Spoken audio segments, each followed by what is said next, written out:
Hello everyone, আসসালামু আলাইকুম। শুরু করছি প্রণয়ের অমল কাব্য। লিখেছেন ডিআরএম সোহাগ। পর্ব ৭। মায়েরা কেঁপে ওঠে ইরফানের ভয়েস টোনে। কী করেছে সে? রাগে দুহাতে ইরফানকে ধাক্কা দিলে ইরফান মায়েরার দুহাত তার এক হাতের মুঠোয় শক্ত করে চেপে ধরে।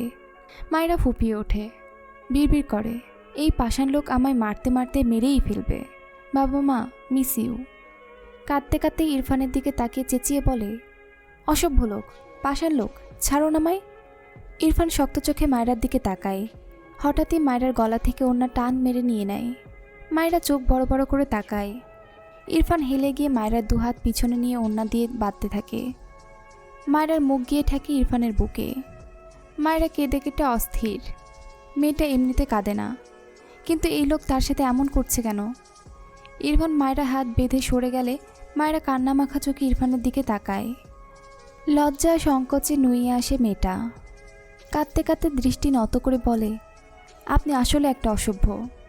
আমার পা ভেঙে গিয়েছে, এখন আপনি আমার কোমর ভেঙেছেন, আমার থেকে কাপড় খুলে নিয়েছেন, আমার হাত বেঁধে দিয়েছেন। উফ, ছেড়ে দিন আমায়।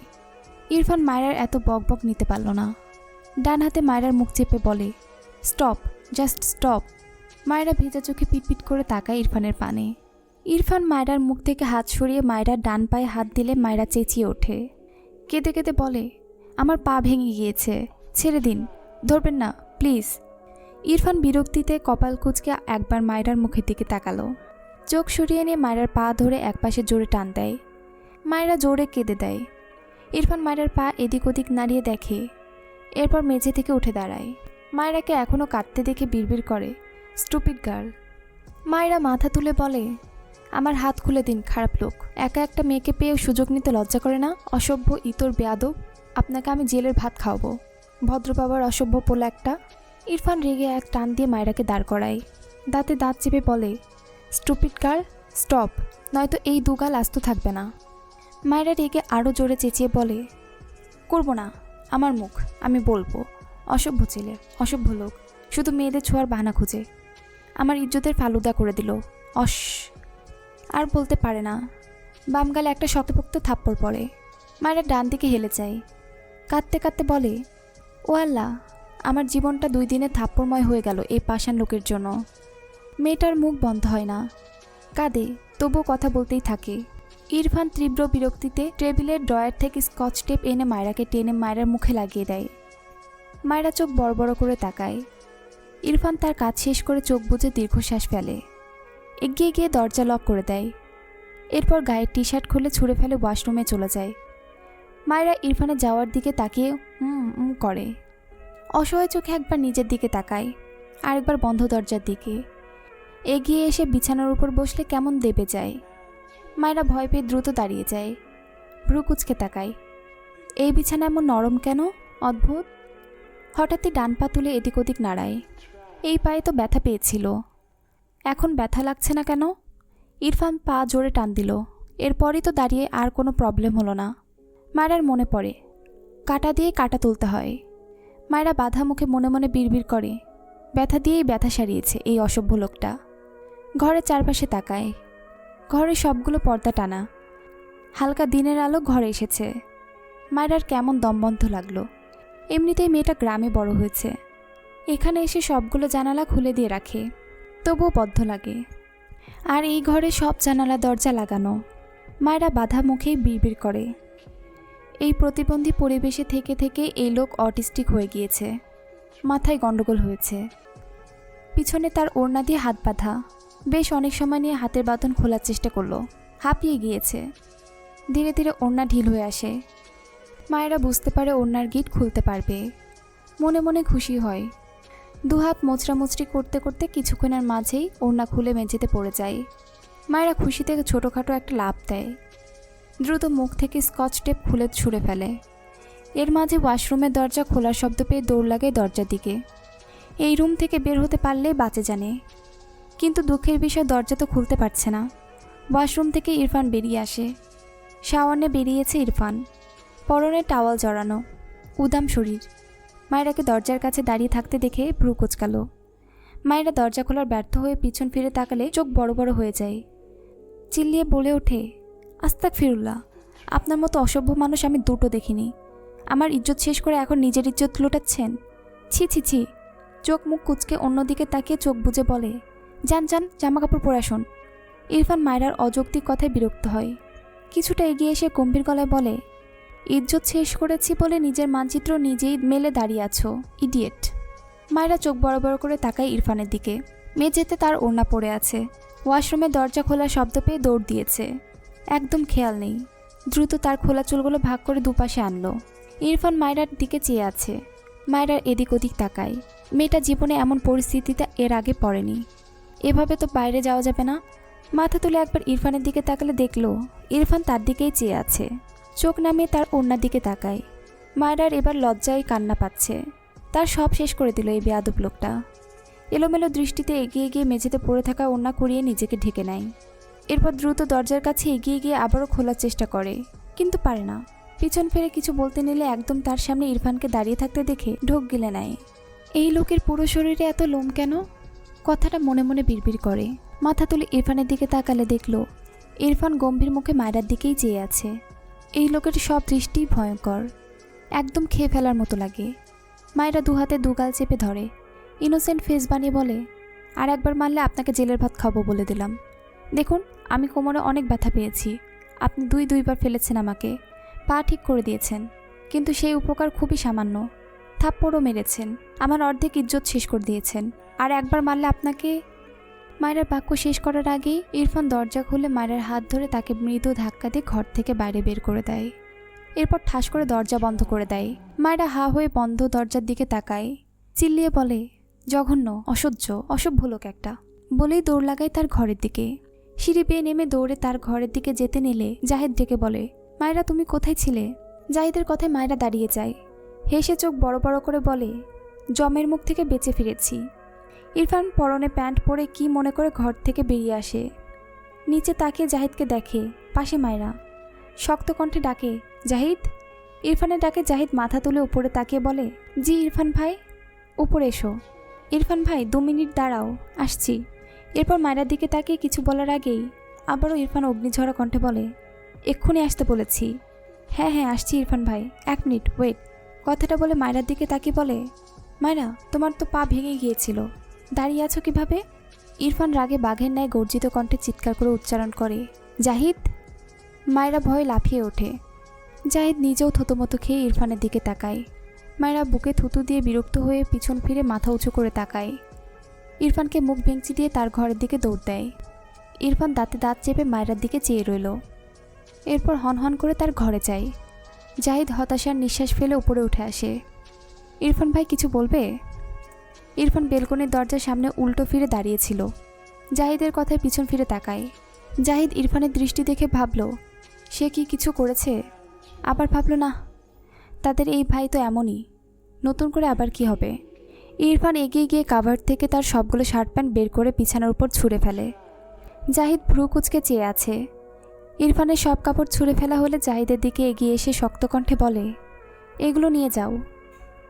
জাহিদ অবাক হয়ে বলে, কোথায়? আয়রন করাতে। জাহিদ বিছানায় পড়ে থাকা টি শার্ট প্যান্টের দিকে তাকালো। সব নতুন লাগছে, একদম সুন্দরভাবে আয়রন করে রাখা। ইরফানের দিকে তাকিয়ে বলল, কিন্তু এগুলো তো সব আয়রন করা ইরফান ভাই।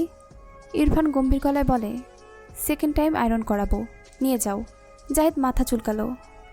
ইরফান তীক্ষ্ণ চোখে চেয়ে বলে, রহমত কাকা বা রিতাকে নিবে না, তুমি করিয়ে আনবে। সব শার্ট প্যান্ট আয়রন করানো শেষ হলে তবেই বাড়ি ফিরবে। জাহিদ অসহায় চোখে বিছানায় পড়ে থাকা কাপড়গুলোর দিকে তাকালো। আবার ইরফানের দিকে চেয়ে বলল, এতগুলো কাপড় আয়রন করাতে তো অনেক টাইম লাগবে, সারাদিনেও শেষ হবে না ইরফান ভাই। ইরফান নিজের গায়ে একটা ব্ল্যাক শার্ট জড়িয়ে বোতাম লাগাতে লাগাতে গম্ভীর গলায় বলে, নিয়ে যাও। জাহিদ অসহায় কণ্ঠে বলল, মায়রাকে নিয়ে ঘুরতে যেতাম, ও খুব মিশুক আর ভীষণ ভালো, ঘুরতে নিয়ে গেলে খুব খুশি হবে। তুমি রহমত চাচাকে দিয়ে করিয়ে নাও না ইরফান ভাই। ইরফান দ্বিতীয় বোতামটা লাগিয়ে জাহিদের দিকে শক্ত চোখে তাকায়। জাহিদ ইরফানের দৃষ্টি দেখে ঢোক গেলে, মায়রাকে তো দেখতেই পারে না ইরফান ভাই, সে তার সাথে ঘুরতে যাওয়ার কথা ভুল করে বলে ফেলেছে। মিস্টেক। তখন মায়রার সাথে কথা বলছিল বলে হয়তো রেগে গিয়েছে। মেয়েটা কত ভালো, ইরফান যে কেন দেখতে পারে না মেয়েটাকে বুঝে পায় না জাহিদ। অতঃপর মেকি হেসে বলে, না আমি আয়রন করাতে পারবো, যাচ্ছি। ঘুরতে যাব না, মজা করলাম আর কি। ইরফান দুহাতের শার্টের হাতা কোণে পর্যন্ত গুটিয়ে হাত ঘড়ি পড়তে পড়তে ঘর থেকে বেরিয়ে গেল। জাহিদকে এখনও দাঁড়িয়ে থাকতে দেখে পিছন ফিরে বলল, কি হলো, এসো। জাহিদ এগিয়ে গিয়ে সব শার্ট প্যান্ট দুহাতের সাহায্যে নিয়ে বাইরে বেরিয়ে এলো। খালার বাড়িতে বেড়াতে এসে খালাতো ভাইয়ের কাজ করতেই দিন চলে যাবে। আগে জানলে একটা ট্যুর দিত, এখানে না আসে। ভেবেছিল নতুন ভাবিকে দেখবে, কত মজা করবে, কিন্তু কিছুই তো হচ্ছে না, উল্টে তাকে কাজের মাসি হতে হচ্ছে। ইরফান গটগট পায়ে এগিয়ে যায়। যারা আর তার মা ইরফানের একটা ঘর পড়েই থাকছে। যারা ঘর থেকে বেরিয়ে তার ভাই জাহিদকে এতগুলো কাপড় নিয়ে যেতে দেখে এগিয়ে এসে বলে, ভাইয়া কোথায় যাও, আর এসব কার শার্ট প্যান্ট, চুরি টুরি করলে নাকি? পিছন ফিরে জাহিদ কাপড়ের আড়ালে কটমট দৃষ্টিতে ছোট বোনের দিকে তাকায়। পিছন দিকে তাকালে দেখে ইরফান অনেকটাই এগিয়ে গিয়েছে। জাহিদ দ্রুত হাতের সব কাপড় জাহারার গায়ে উপর দিয়ে বলে, তোকে দিয়ে দিলাম, তোর জামাইকে গিফট করে দিস। এই বলে দৌড়ে তার মায়ের ঘরে যায়। জাহারা তবদা খেয়ে চেয়ে রইল। ভাবনার মাঝে ইরফানের কণ্ঠ পায়, তুই এগুলো নিয়েছিস কেন, জাহিদ কোথায়? জাহারা ইরফানের গম্ভীর মুখের দিকে চেয়ে বলে, মনে হয় আম্মুর ঘরে গিয়েছে। ইরফান সামনে তাকালে দেখল জাহিদ তার খালামণির ঘরে ঢুকছে। ইরফান দ্রুত পায়ে এগিয়ে যায়। জাহিদ দরজা থেকে ভেতরে 2 পা গিয়েছে। তখনই ইরফান পিছন থেকে জাহিদের শার্টের কলার টেনে বলে, এক কথা বারবার রিপিট করতে আমার ভালো লাগে না। জাহিদ কাঁদো কাঁদো মুখ করে পিছন ফিরে তাকালো, অতঃপর বলল, ইরফান ভাই আমার নাম্বার 1 পেয়েছে। ইরফান তীক্ষ্ণ চোখে জাহিদের দিকে কিছুক্ষণ তাকিয়ে থাকে, হাত ঘড়িতে একবার সময় দেখে বলে, ফাস্ট যাও, আমি ওয়েট করছি। জাহিদ ভ্রু কুঁচকে বলল, তুমি যাবে? তাহলে আমাকে কেন নিচ্ছ, তুমি যাও। ইরফান বিরক্তিতে চোখ মুখ কুঁচকে জাহিদের কলার ধরে টেনে বাইরে আনে। পিছন থেকে ইরফানের খালা ডেকে বলে, কোথায় যাচ্ছ ইরফান বাবা? জাহিদ কোথায় যাও? ইরফান যেতে যেতে উত্তর দেয়, ভার্সিটি যাচ্ছি খালামণি, জাহিদকে লাগবে আমার। ইরফান জাহিদের কলার ছেড়ে যেতে যেতে গম্ভীর গলায় বলে, জাহিদ জাহারা থেকে সবগুলো প্যান্ট শার্ট নিয়ে বাইরে এসো, ফাস্ট। জাহিদ বিরক্ত হলো, কিন্তু কিছু বলল না। ইরফান তার চেয়ে বড়, ছেলেটা হাসি খুশি হলেও তাও কিছু বলা যেত। যা মুড এই ছেলের, থাক, সে না হয় একদিন বড় ভাইয়ের কাজ করে দিক। অতঃপর জাহারার থেকে কাপড়গুলো নিয়ে এগিয়ে যায়। ইরফান নিচে নেমে বাইরে যেতে নিলে তার মায়ের ডাকে থেমে যায়। ইরফান খেয়ে যাও। ইরফান গম্ভীর গলায় বলল, বাইরে খেয়ে নিব আম্মু।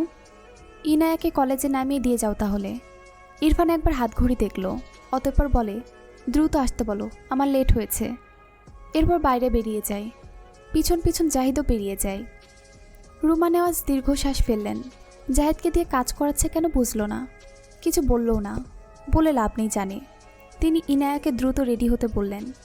মায়েরা তখন থেকে এসে ইনায়ার সাথে কথা বলছে। আপু তোমার ভাইয়া আমাকে আবার মেরেছে।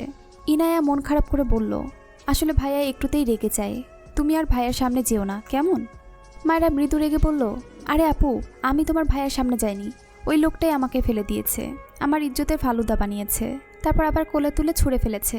কোমরে এখনও একটু একটু ব্যথা আছে বুঝলে। ইনায়া অদ্ভুতভাবে মায়েরার দিকে চেয়ে আছে। মায়েরার সব কথা তার মাথার উপর দিয়ে গেল। সে তো ঘুমাচ্ছিল, এর মাঝে কি যে করেছে এই মেয়ে। মায়েরা হেসে বলল, আচ্ছা এসব বাদ দাও, তোমার ভাই তো মানুষ নয়, এত ভাবার দরকার নেই তার কথা। আপু শোনো, আমাকে তোমার কলেজে নিয়ে যাবা, আমি ঘুরে ঘুরে দেখব। ইনায়া অবাক হয়ে বলল, আমি তো কলেজে গিয়ে ক্লাস করব, তুমি কি করবে? আমি খোলা জায়গায় ঘুরব, তোমার ছুটি হলে আবার একসাথে আসব, প্লিজ আপু যাই তোমার সাথে। ইনায়া মায়েরার দিকে তাকিয়ে হেসে বলল, ওকে। মায়েরা খুশি হয়ে বিছানা থেকে নেমে দাঁড়ালো, কোমরে একবার হাত বুলালো। ইনায়া বলল, বেশি ব্যথা পেয়েছো? মায়েরা হেসে বলল, না না আপু, ঠিক হয়ে যাবে। এটা বলে গায়ে বোরখা জড়ালো, একদম রেডি হয়ে এসে বলল, আপু আমার মাথায় একটা আইডিয়া এসেছে, আমার মনে হয় তোমার ভাইয়ের মাথায় গন্ডগোল আছে। আসলে পাগলকে পাগল বললে তারা রেগে যায় বুঝলে, তোমার আম্মু মানে আমার শাশুড়ি মাও রেগে যায়। তাই বলছি আমি আর তুমি দুজন মিলে তোমার ভাইয়ের জন্য ভালো হওয়ার ওষুধ কিনে এনে পানির সাথে গুলিয়ে খাওয়াবো তোমার ভাইকে। এখন কেমন জঙ্গলিদের মতো বিহেভ করে, দেখতেও জঙ্গলিদের মতো লাগে। চুলগুলো কেমন ইয়া বড় বড়, ভালো হয়ে গেলে সব ঠিক হয়ে যাবে। চুলগুলো কেটে নিলে একদম হিরোদের মতো লাগবে। এখন ভিলেনই নায়ক লাগে বুঝলে। কথাগুলো এক নিঃশ্বাসে বলে হেসে বলল, কেমন লাগলো আইডিয়াটা? ইনায়া চোখ বড় বড় করে তাকায় মায়েরার দিকে, লাস্ট কথায় না চাইতেও হেসে ফেলে। পিছন থেকে ইরফানের গম্ভীর কণ্ঠ ভেসে আসে, ইনায়া। মায়েরা বিরক্ত হয়ে দরজার দিকে তাকিয়ে আবারও ইনায়ার দিকে তাকিয়ে বলে, আপু তোমার ভাই নিজে তো পাগল, আমিও পাগল হয়ে যাচ্ছি তার মার খেয়ে খেয়ে, ছোঁয়াচে রোগের মতো। তোমার ভাইয়া এখানে নেই, তবুও আমি দেখতে পাচ্ছি। এগুলো পাগল হওয়ার লক্ষণ। তার চেয়ে চলো দ্রুত তোমার ভাইকে সুস্থ করে দেওয়ার ওষুধ আনি, তাহলে আমিও আর পুরোপুরি পাগল হব না। ইনায়া ঢোক গিলে পিছন ফিরে তার ভাইয়ের দিকে তাকালো। ইরফান চোখ মুখ শক্ত করে মায়রার দিকে চেয়ে আছে। মায়রা আবারও কিছু বলতে নিলে ইনায়া মায়রার মুখ চেপে বলে, মায়রা এটা সত্যি সত্যি ভাইয়া, তুমি পাগল হওনি, প্লিজ চুপ করো। মায়রা চোখ বড় বড় করে দরজার দিকে তাকায়, চোখ জুড়ে ভীতি। মুখ থেকে ইনায়ের হাত সরিয়ে বারবার জিভ দিয়ে ঠোঁট ভিজায়। আজ সে শেষ। ইরফান রেগে ঘরের ভেতরে প্রবেশ করে চিৎকার করে বলে ওঠে, হাউ ডেয়ার ইউ। মায়রা ভয়ে লাফিয়ে ওঠে, দ্রুত ইনায়ের পিছনে লুকিয়ে কাপা কাপা কণ্ঠে চেঁচিয়ে বলে, আপু বাঁচাও, এই জল্লাদের হাত থেকে আমায় বাঁচাও। ইনায়ের নিজের গালে দুটো থাপ্পড় দিতে ইচ্ছে করলো। মায়রার মুখটাও সংযত হয় না, তার ভাইয়ের রাগটাও সংযত হয় না। এখন সে কি করবে? ইরফান চিৎকার করে বলে, বেরিয়ে এসো স্টুপিড। মায়রা ভয়ে কেঁদে দিবে প্রায়। এই লোককে দেখেই বোঝা যাচ্ছে তার বলা সব কথা শুনে নিয়েছে।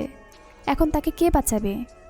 মাথাটা একটু বাঁকিয়ে ইরফানের দিকে তাকিয়ে কাপা কাপা কণ্ঠে বলে, দেখুন আমি কিন্তু আপনাকে নায়ক বলেছি, এত রাগার কি আছে? হ্যাঁ, প্রশংসাই তো করেছি একটু, বাকিগুলো মিথ্যে মিথ্যে বলেছি, ওগুলো ভুলে যান। ইরফান জ্বলন্ত চোখে মায়রার দিকে চেয়ে আছে। মায়রা ইরফানের দৃষ্টি দেখে ঢোক গিলে চোখ নামিয়ে নেয়। ইরফান এগিয়ে এসে রাগে মায়রার সামনে থেকে ইনায়াকে টেনে সরিয়ে দেয়। ইনায়া ডান দিকে কয়েক পা পিছিয়ে যায়। মায়রা ইনায়ার পিঠের সাথে অনেকটা হেলান দিয়ে দাঁড়িয়েছিল। হঠাৎ করে সামনে থেকে ইনায়া সরে যাওয়ায় মায়রা পড়ে যেতে নেয়। তবে ইনায়ার জায়গায় ইরফান দাঁড়ানোই মায়রা হেলে গিয়ে পড়ে ইরফানের বুকে। মায়রার আত্মার পানি শুকিয়ে গিয়েছে, মেয়েটা ভয়ে জ্ঞান হারালো বলে। ইরফানের বুকেই শরীরের পুরো ভার ছেড়ে দেয়। ইরফান ডান হাত মুষ্টিবদ্ধ করে চোখ বুজে লম্বা শ্বাস টানে।